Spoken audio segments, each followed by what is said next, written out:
On a tous ses manies, on a tous son histoire, la mienne comme d'autres est assez dérisoire.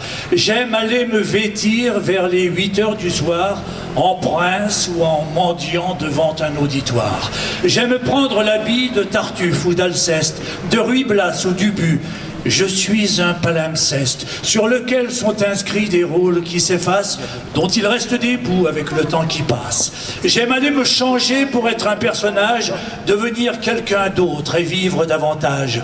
J'aime aller m'affubler du nez de Cyrano, passer un grand manteau, un chapeau rococo, enfiler un costume et changer d'apparence. Ça a moins d'intérêt en visioconférence. Parce qu'en ce moment triste est mon quotidien, si je ne peux pas jouer, je ne sers plus à rien. Alors que mon beau-frère, et ça c'est pas logique, il peut servir la messe en habit liturgique, dans sa petite paroisse il absout les péchés, en chasuble, en soutane, j'aurais dû faire curé. On a tous ces usages, on a tous ces rituels, j'ai des défauts, c'est sûr, mais je suis très ponctuel.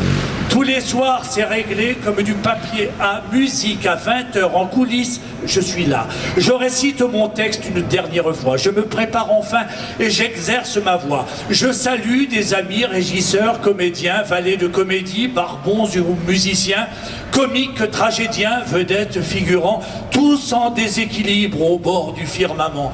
Et j'attends le moment, avec espoir et crainte, où la salle d'un coup sera enfin éteinte. Et moi qui, dans la vie, suis un type banal, je soulève un public de façon colossale.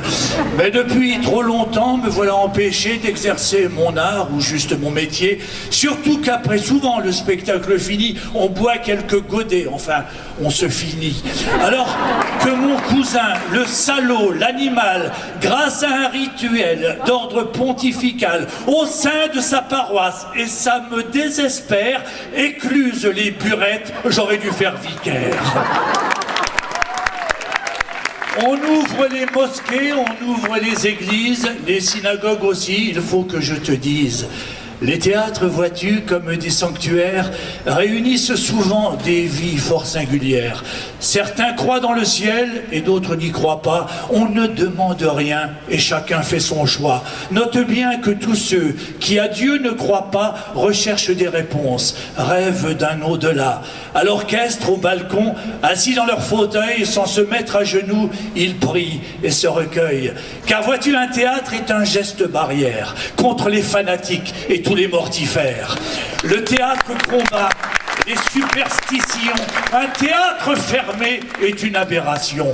Je ne peux pas jouer et j'en suis malheureux. J'ai besoin de la scène éclairée de ses feux. J'ai besoin du public et de l'entendre rire et de sentir ému et pleurer et frémir. Alors que mon papa qui est pas un méchant mec rassemble ses fidèles, j'aurais dû faire évêque.